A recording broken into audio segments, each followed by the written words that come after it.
Hi, friends. Welcome to the Worship Pastor Perspective. And I just want to share a little bit with you here today. We all make mistakes. We all make those poor choices in ministry and or just as human beings. And the great thing about that is we can learn from those mistakes, that we don't have to repeat the choices and the mistakes and the regrettable decisions of the past. And another great thing about what we're doing here is we can learn from other people's mistakes. I can learn from your mistakes and you can learn from mine, and maybe we don't have to repeat each other's mistakes and we can come up with all new poor choices to make in our own lives and ministries. And I wanted to share with you just a little bit, maybe as a cautionary tale and maybe something that might inform the way you approach things as a leader. Is my greatest mistake or my biggest regret in ministry. So several years ago, I was at another church in Los Angeles, and a couple of different churches in Los Angeles. And I remember I had a really wonderful guy who was sort of the worship pastor who was over me. A man I really loved, really respect. But it's really easy as a young leader, and I was just in my early 30s at that point, to look at this other leader and just kind of like, okay, he's the old guard. He's on his way out. He doesn't really understand. He's a little behind the curve. He's a little bit out of touch. And to start to have a tremendous amount of respect or maybe elevate your own opinions in regards to your boss. And we all do it. You've got, whether you work in music or the church or just any kind of business you might be involved in, it's easy to look at the folks who are in authority and to be critical of them. The one thing that I've learned over the years is the higher up the totem pole you are, the more of your posterior that is visible to everybody else. And at one day when you're a little further up the totem pole, other people are going to have a greater view of your rear end. So it's easy to kind of throw stones at the person who's in authority. It's easy to throw stones at the person who is your boss or your leader or your pastor or your whatever. And so I kind of carried this sort of almost like subtle patronizing attitude in my own heart.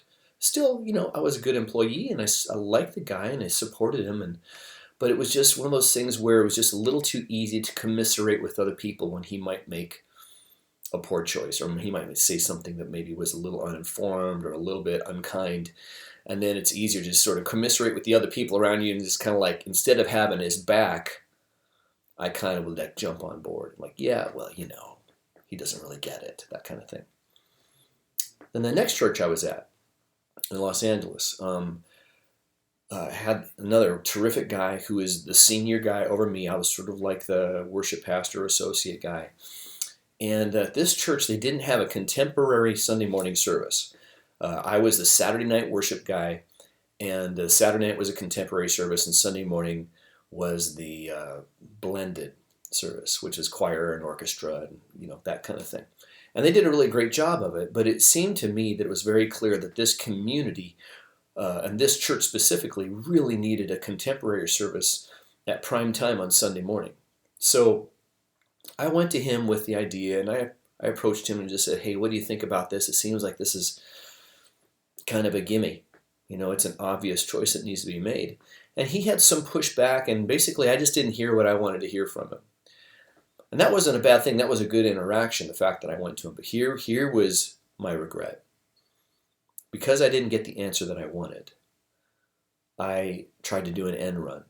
And I went to some of the elders of the church who were sort of over that area, and I kind of planted these seeds. And I even went to the senior pastor, and I started planting these ideas here because I was sure that I was right. And I mean, truth be told, I probably was right. But the way I went about it was so subversive and so unkind. And now that I'm that guy who's in that position, who's in that older guy who's got younger leaders who either work with or for him. Now I'm starting to understand how uncool that really was. That thing that I did, I had no business doing. that when he gave me that answer, I should have been able to accept it. And maybe even if I was going to push back, I should have pushed back with him. I should have gone directly to him. I should have engaged him in the conversation and asked him if he said, hey, maybe we want to pull some other people in here and see if there isn't something to this idea. But instead, I did the end run, and that was a really hurtful and unkind thing for me to do. And I look back on that, and I go, man, I wish in that previous job, I wish I had had that leader's back. I wish I had stopped the conversation when it got negative. At the next church, I wish that I had not been so arrogant as to play an end run on this really wonderful guy, just trying to get my way. So the cautionary tale is for you. One day you will be in that position. You will be that guy who's got the folks who are on the team who might be giving you this sort of low-grade resistance. They're not doing anything wrong. They're not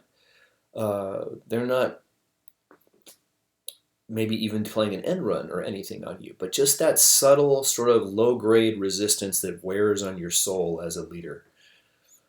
And you're going to be that guy, and you're going to wish, I wonder if I did that to somebody else. Or you're going to be in that position where the younger guy is questioning your authority, questioning your leadership, questioning your competence, and you're going to wish you had not done that to someone. So this is an opportunity to learn from someone who's made the mistakes. And I'd say, dance with the one who brought you. If God has put you under a certain person's authority, then I think you honor God in embracing that. And I think you only stand to win by submitting to it in a godly way and engaging with it in a respectful way.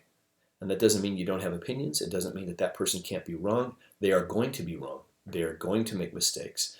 They're going to make poor choices. They're going to say regrettable things. And the weird thing about authority is the higher up that totem pole you are, the more everything you say and do gets